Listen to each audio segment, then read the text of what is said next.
పరిశుద్ధుడా. హల్లెలూయా. ప్రభువైన యేసుక్రీస్తు నామములో అందరికి వందనాలు. ఈ దినము మరి 19వ రోజు ఉపవాస ప్రార్థనలో మరి ఉదయం నుండి మేము ఈ స్థలంలో ప్రార్థించాం. మీ అందరి క్షేమం కోసం ప్రార్థిస్తున్నాం.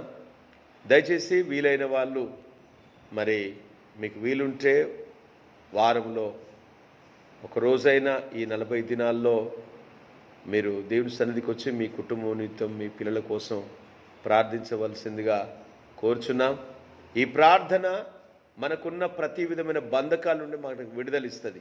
ఈ ప్రార్థన మన జీవితాల్లో ఉన్న ప్రతి విధమైన శోధన నుండి విడుదలిస్తుంది. ఈ ప్రార్థన మన జీవితాలలో ఉన్న అపవాది కుయుక్తులను అపవాది తంత్రాలను దహించి మనందరినీ పరలోక రాజ్యము చేర్చడానికి యోగ్యులుగా చేస్తుంది. కాబట్టి ఈ మాటలు ఆయన వినికిడిలో దీవించునుగాక.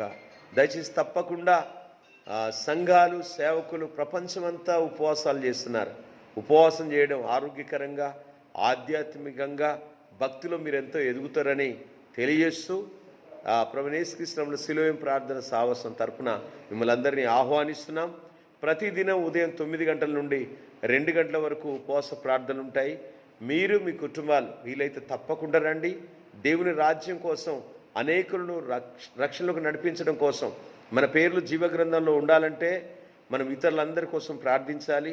మనం పరలోక రాజ్యంలో వెళ్ళిన తర్వాత మనం పొందిన రక్షణ ఎంతమందికి చెప్పినో దేవుడు అడుగుతాడు. కాబట్టి ఇది మనసులో ఉంచుకొని భయభక్తులతో ప్రభు సన్నిధికి వచ్చి ప్రభువా నీ ఆత్మతో మమ్మల్ని నింపు, ప్రభువా నీ అభిషేకంతో మమ్మల్ని నింపు, ప్రభువా మా మనసును మా విశ్వాసాన్ని స్థిరపరచు, మేము విశ్వాసంతో నిండుకున్నవారుగా మేము ప్రార్థనలో ఎదిగేవారిగా అనేకులను మమ్మల్ని చూసిన వారందరూ కూడా మమ్మల్ని క్రైస్తవులుగా అనుకునేటట్టుగా మీరు అపోస్తుల కార్యంలో బర్నబా పౌలును చూసినప్పుడు వారి పరిశుద్ధాత్మతో నిండిన వారై విశ్వాసంతో నిండుకున్నవారై ప్రార్థన ఎందును వాక్యపరిచయం ఎడతెగ ఉన్నందున అక్కడ చూసిన వాళ్ళందరూ కూడా వారిని క్రైస్తవులు అన్నారు.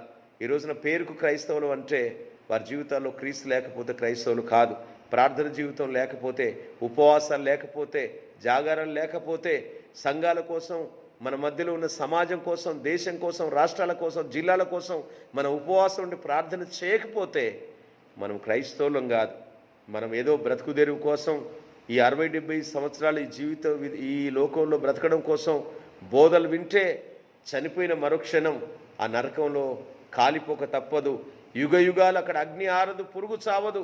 ఆ నరకంలో ఉండేదానికంటే సమయం ఉండగానే నేడే రక్షణ దియం మీరు మారు మనసు పొంది రేపు వీలైతే రేపు ఉదయకాలం 9 గంటల నుండి 2 గంటలు జరిగే ఉపవాస ప్రార్థనలో మీరు మీ కుటుంబాలుగా ప్రేమతో ఆహ్వానిస్తున్నాం. మీ కుటుంబాల్లో ఈ ఉపవాస ప్రార్థనలో అద్భుతాలు ఆశ్చర్య కార్యాలు జరగడమే కాకుండా మీరు ఆధ్యాత్మికంగా ఎదుగుతారు.